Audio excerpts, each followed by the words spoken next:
dari Abu Hurairah radhiyallahu anhu pernah berkata, qala Nabi sallallahu alaihi wasallam, Nabi sallallahu alaihi wasallam pernah bersabda, man ghasala mayyitan falyaghtasil wa man hamalahu falyatawadda. Akhrajahu Ahmad wa Nasa'i wa Tirmidzi. Hadisnya hadis hasan. Nabi sallallahu alaihi wasallam pernah bersabda, barang sesiapa yang memandikan jenazah, maka hendaklah dia mandi. Dan barang siapa yang mengantar jenazah, memikul jenazah, falyatawadda, maka hendaklah dia berwudu.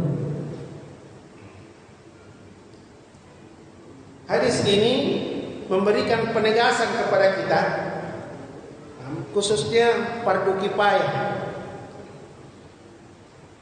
bahwa Nabi mengatakan siapa yang memandikan jenazah, maka dia itu mesti mandi juga setelah memandikan jenazah, itu membersihkan dirinya.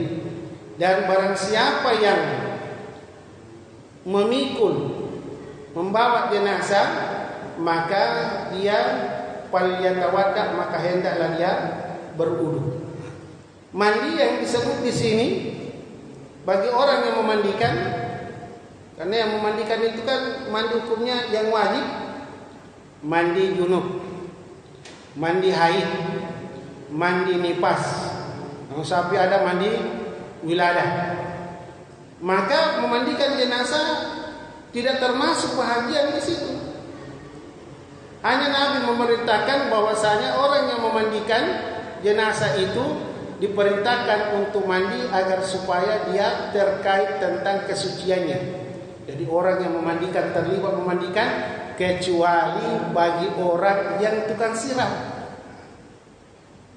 Rasakan fardu kifayah nih, ada tukang siramnya juga. Jadi tukang siram ini tidak termasuk dalam bahagian memandikan jenazah. Jadi tidak dimasukkan di dalam bagian orang yang memandikan jenazah. Nah, biasa yang terjadi dalam hal ini, yang memandikan itulah, yang menyiram itulah yang berniat. Ya, bagaimana biasa fardu kifayah di sini? Orang yang menyiram itu ya baca niat. Padahal terkait dengan masalah ini, orang yang menyiram itu tidak dimasukkan di dalam persoalan ini. Maka dia tidak diperintahkan untuk mandi. Yang kedua, di sini tidak disebutkan orang yang mengkafani, orang yang mengkafani jenazah. Bagaimana ini? Apa dia mandi atau berwudu? Berarti tidak terlibat. Yang lebih lagi pada hadis ini tidak ada adalah adabnya, orang yang mengebumikannya. Maka tidak termasuk orang yang dilibatkan untuk mandi. Hanya orang yang memandikan jenazah. Kenapa dimandikan jenazah itu terkait tentang perintah juga untuk dia mandi? Karena dia terkait dengan beberapa hal. Salah satu di antaranya adalah najis. Makanya kalau kita belajar memandikan jenazah itu, belajar kasih keluar tinjaknya. Bagaimana caranya orang mati itu dikasih berak, dikasih kencing. Jadi perlu dipelajari ini. Bukan saja orang-orang yang masuk di dalam panitia fardu kifayah. Yang wajib belajar ini setiap keluarga. Setiap keluarga. Jadi dia suami ada istrinya, dia istri ada suaminya, anak ada orang tuanya. Kenapa? Karena dia yang paling berhak nanti menjadi mengurus jenazah itu.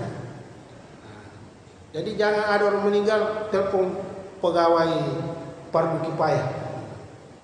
Jadi yang paling berhak adalah orang-orang yang paling dekat dengan mereka. Kenapa muncul fardu kifayah itu? panitia fardu kifayah adalah alternatif terakhir